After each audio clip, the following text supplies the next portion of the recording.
Good morning. Hello. Do let those listening and those reading know who you are and what you do. So it's a snapshot about who you are and what you do, your background. I am Amina Yuguda. I'm a journalist.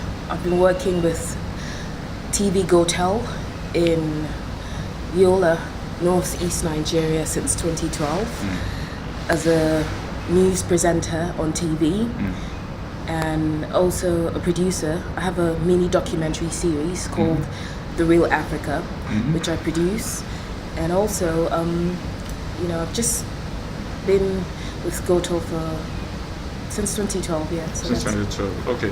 What got you into journalism? Well... Or media, the media space? I think I've always been very creative, sort of. For me, writing is a way to just purge my emotions. If I'm feeling overwhelmed, for instance, the natural instinct for me is to pick up a pen and write. It could be a poem or like a short story, anything, I just write. And so in 2012, a friend of mine told me about, a radio station in Yola that was hiring, journalists. And I applied and I was lucky. I got in and I haven't looked back ever since. Well, what has been your drive? Well, motivation? I think my drive is that I like to unravel the mysteries of life, number one. Number two, I like to try to help people who are facing some kind of difficulty. And that usually is, something to do with the society. If there's a problem somewhere, I like to draw attention to it in the hopes that the right people, the right authorities can come and help them. So my documentary series, for instance, focuses on ordinary people.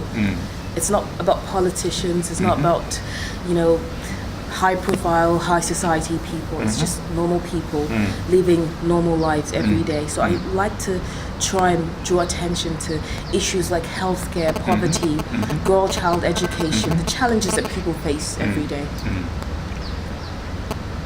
What has been your most interesting project to date? Well, I think the most interesting for me is the story I did on Komla.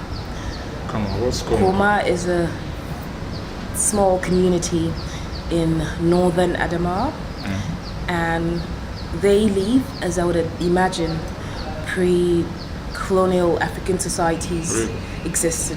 Many of them still wear leaves. They don't wear clothes. Really? Yeah, so it's a community existing unchanged by modernity. So I was fascinated to try and understand, how they live, what are their motivations, what their aspirations are. And so I went there with my crew and we filmed them and interviewed them, and it was very eye-opening for me. Quite interesting. And when was this? When did you take the story in that? Komla was in 2015. I filmed it in 2015, and it was in 2015. What was that experience like for you in person? Well, because I'm naturally very inquisitive and curious, it was exciting, but it was also very uncomfortable. I was tested, my limits were tested because Komla is very far away. And even when you finally get to the village, you have to do most of the walking. You have to do a lot of walking to actually get to where the people live. And they live on top of hills, like so high up. So we walked for almost 6 hours trying to get to the top of the hill. And this is Adamawa, that's very hot and sunny. And it was quite challenging. We didn't even have a proper place to sleep. So really? Yeah. So it was one of the trips that tested my endurance as a journalist. Okay, what about your most difficult project? Well, I think it's the same one too. Same. Yeah, because it was draining mentally, emotionally. You didn't have the comforts of your own home to go back to at the end of the day. So it was. I think it was the most challenging for me. Let's come to the present.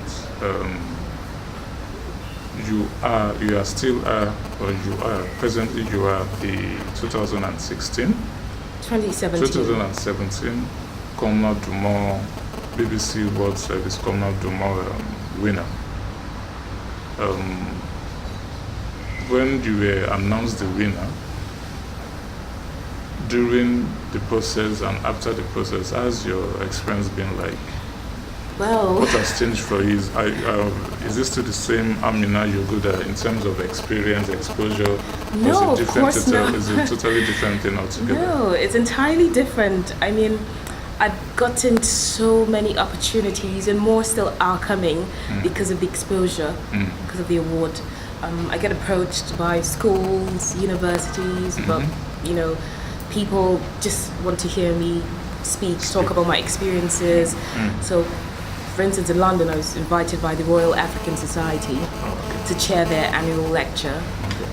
I'm sure I wouldn't have gotten that invitation as just an ordinary journalist working in Nigeria. So for me, it's been a very, very wonderful opportunity. I've had lots of offers, and I've also learned so much.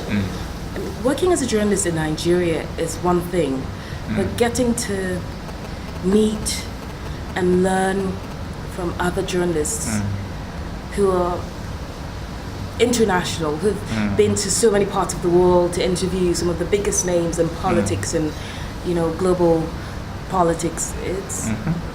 It's an experience you can never ever get in a school, in a classroom. It's something that you have to live through. Practice. Yes, so I've learned so much, and that for me is the biggest win, learning from people who have more experience than I do. Interesting. What's next for Amina Yuguda? Well, I can't predict the future, but I do think it looks really, really bright. I'm very optimistic.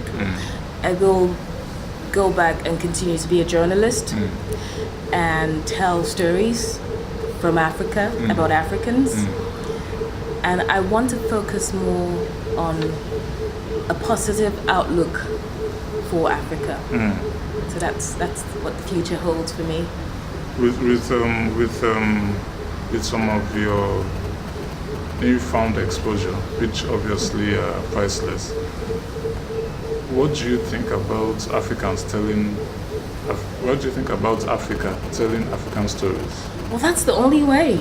I mean, how else can you honestly recount your own experience? No one can tell your story for you. You have to be the one in charge of the narrative.